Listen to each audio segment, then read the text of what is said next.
I was sort of astounded to read this, and maybe I shouldn't have been, but that doctors are actually telling parents, we won't see you, we won't see your children anymore if you refuse to give your children a vaccine. Doesn't this fly in the face of what doctors are supposed to be doing, caring for kids? Yeah, it's a controversial practice. There is not broad agreement as to whether this is really a good strategy, but a number of physicians increasingly feel that if the family is not going to adhere to the CDC's guidelines for vaccinations, that they are putting other patients at risk. That the children who are in their waiting room, who are perhaps too young to be vaccinated and don't have the kind of protections that those vaccines offer, if other children who are unvaccinated come in with illnesses, that they put very vulnerable children at risk.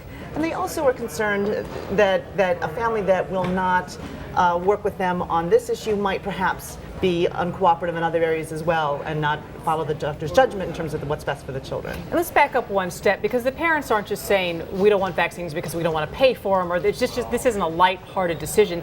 They believe their children are actually in danger from these vaccines. And explain a little bit about their concerns. Well, the reasons for the concerns vary. One of the big ones that I think most people are familiar with is the fear that the vaccines are connected to autism. A lot of that concern relates to the fact that many of the vaccines use a mercury-based preservative, and that the mercury perhaps is linked to autism. In the broader scientific community at this point, that theory's been largely discredited, but a lot of concern remains.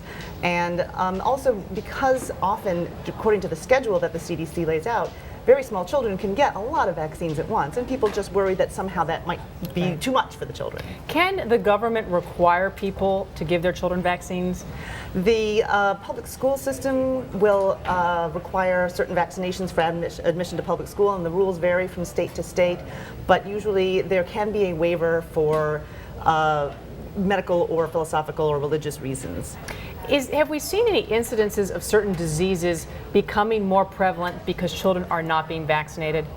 There have been pockets of outbreaks of some things that normally vaccines can prevent, such as whooping cough. Last year, I believe it was in California, there was a fairly substantial outbreak that was largely blamed on the fact that a lot of families aren't vaccinating. So if you don't vaccinate, there is the risk that the diseases that we've had a pretty good ability to tamp down can resurface. I wonder if there are cynics out there who are saying that part of the reason that doctors, pediatricians don't want this practice to go away is because this is a lot of how they earn their income when children are young. They are in the business of giving vaccines to children. Vaccines are actually, for the most part, a pretty low margin business for doctors. They are not reimbursed any significant margin for those.